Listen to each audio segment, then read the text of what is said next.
Ireland's Indian origin Prime Minister Leo Varadkar on Saturday declared that the country was set to make history as exit polls indicated a landslide victory for the yes vote to repeal the country's stringent abortion laws in a landmark referendum.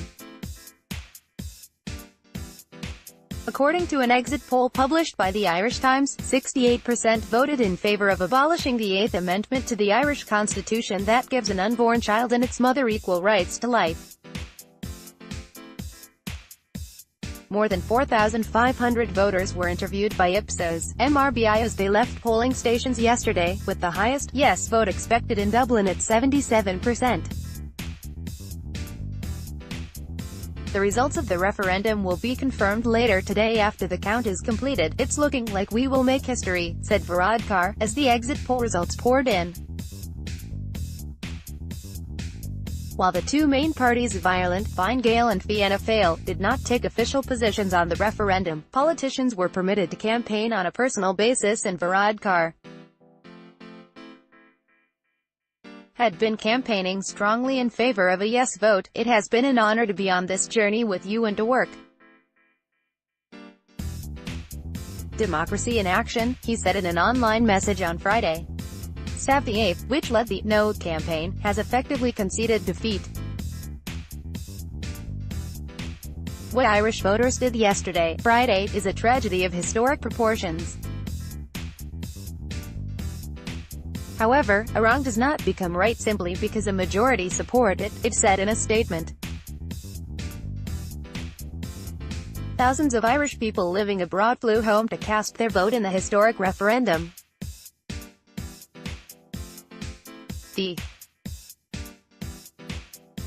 hashtag filled up social media as Irish citizens boarded planes in Buenos Aires, Bangkok, Tokyo, Sydney, Los Angeles, New York and from all across Europe and the UK. Turnout was on course to be one of the highest for a referendum in Ireland, possibly topping the 61% who voted in the plebiscite that backed same-sex marriage in the country 2015. Penny Mordaunt, the UK's Minister for Women and Equalities, welcomed the forecasted result. She tweeted, "Based on the exit poll, a historic that hope must be met, acknowledging an equal right to life for both the unborn child and the mother. The Eighth Amendment effectively prohibited termination in almost all cases, including rape, incest or fatal fetal abnormality.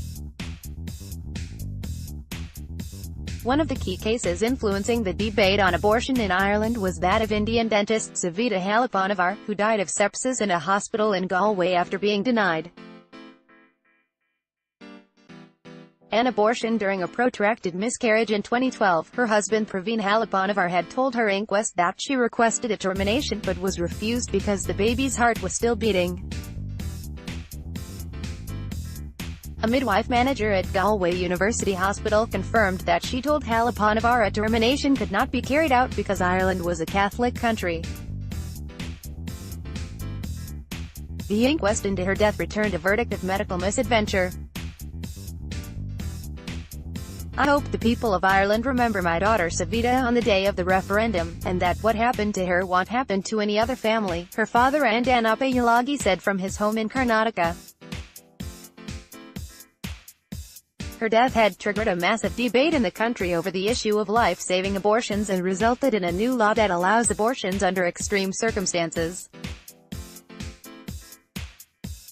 The Irish Parliament voted to legalise abortion in cases of medical emergencies as well as the risk of suicide in July 2013. The referendum this week will take that further, and if the yes vote wins, the existing article of the Constitution which was inserted in 1983 and the 1992 editions will be replaced with this text: "Provision may be made by law for the regulation of termination of pregnancy."